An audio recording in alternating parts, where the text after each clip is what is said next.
ఏంటి ఇబ్బంది అన్నారు? మొన్న చెవిలో డ్రాప్స్ వాడారు కదా? వాడానండి. పడుకున్నప్పుడు డ్రాప్స్ పోసుకుంటున్నాను సార్. ఒక 10 నిమిషాల తర్వాత మళ్ళీ లెగుతుంటే పోసినట్టు వెనక్కి వచ్చేస్తుంటే ఈ డ్రాప్స్ లోపలికి వెళ్ళి ఏ విధంగా పని చేయటం లేదేమో, బయటకు వచ్చేసి వేస్ట్ అయిపోతుందని నా డౌట్ సార్. మా అనుమానం సార్. మామూలుగా డ్రాప్స్ ఏదేసినా సరే మనకి చెవిలోకి వెళ్తుంది, అది ఉన్నంతసేపు అక్కడ పని చేస్తుంది. అక్కడ చెవిలో మనం ఈ డ్రాప్స్ వేసిన తర్వాత వెనక్కి వెళ్ళడానికి దారి ఉండదు.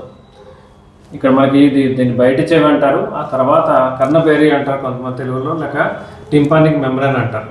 అక్కడ వరకే దారి ఉంటుంది. ఆ తర్వాత మధ్య చెవికి అనేది దారి ఉండదు. ఎవరికైనా చెవిలో పొర చిల్లు పడిపోయి ఉంటే అటువంటి పరిస్థితుల్లో మధ్య చెవి కూడా దారి ఉంటుంది. అప్పుడు డ్రాప్స్ వేయగానే కొంచెం చెవిలో మండడం, అక్కడి నుంచి గొంతులో కూడా డ్రాప్స్ వెళ్ళిపోవడం, గొంతులో చేదుగా టేస్ట్ రావడం, ఇలాంటివి జరుగుతాయి. సో కర్ణబేరి బాగున్నప్పుడు, అంటే నార్మల్ మనిషికి ఎవరికైనా వేస్తే డ్రాప్స్ అక్కడి నుంచి మళ్ళీ బయటికే వచ్చేస్తాయి తప్పితే అక్కడి నుంచి లోపలికి వెళ్ళేదే ఉండదు. Okay sir. Okay sir. Thanks sir.